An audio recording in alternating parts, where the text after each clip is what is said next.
কেউ লাঠি দিয়ে অনবরত আঘাত করে যাচ্ছেন মাটিতে, কেউ চিৎকার করে যাচ্ছেন সজোরে, কেউ বা কান্নাজড়িত কণ্ঠে প্রকাশ করছেন নিজের মনের দুঃখ আর হতাশার কথা। এভাবে বেশ কয়েকজন নারী ঝাড়ছেন নিজেদের রাগ। এমনই একটি ভিডিও নেট দুনিয়ায় ভাইরাল। বেশিরভাগ অংশই ভিডিওটি শেয়ার করে ক্যাপশনে লিখেছেন স্বামীদের প্রতি রাগ কমানোর বাগান। কিন্তু আসলেই কি তাই? মশলা এক্সপার্ট রাঁধুনি নিয়ে এলো টেস্টিং সল্ট মুক্ত রাঁধুনি স্বাদ মশালি, স্বাদ হবে দুর্দান্ত। ভাবছেন এ আবার কেমন কাণ্ড? রাগ প্রকাশের জন্য এমনই একটি অনুষ্ঠানের আয়োজন করা হয় ফ্রান্সে। এই অনুষ্ঠানটি মূলত নারীদের মানসিক স্বাস্থ্য সুরক্ষার একটি পদ্ধতি, কিন্তু এই আয়োজনে অংশগ্রহণে খরচ করতে হয় প্রায় 9.5 লাখ টাকা। কারো দ্বারা আঘাতের ফলে জমা ক্ষোভ, অপমানিত হওয়ার ক্ষোভ কিংবা হতাশা থেকে জন্মানো ক্ষোভ, এমন নানা কারণে জমে থাকা সব ক্ষোভ প্রকাশ করতে দেওয়া হয় এই অনুষ্ঠানে অংশগ্রহণকারীদের। সেই সাথে গভীরভাবে শ্বাস নিতেও বলা হয়। আর এই কাজটি করা হয় একটি বনে।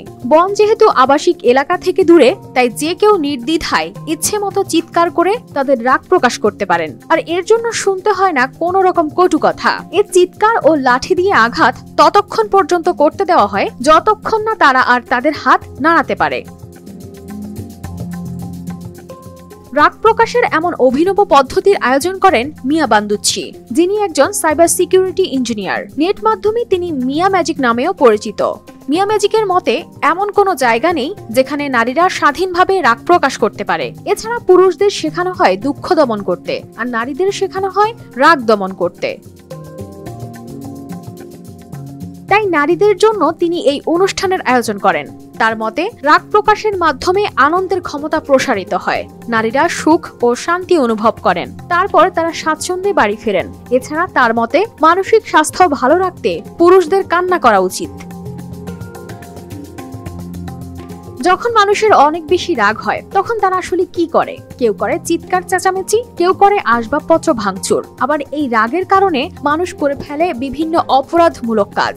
অনেকে আবার রাগ জমিয়ে রাখে, যা পরবর্তীতে শারীরিক ও মানসিক স্বাস্থ্যের জন্য ব্যাপক ক্ষতির কারণ হয়ে দাঁড়ায়। তাই মনোবিদরাও বলেন রাগ একটি আবেগ, তা চেপে না রেখে প্রকাশ করাই ভালো।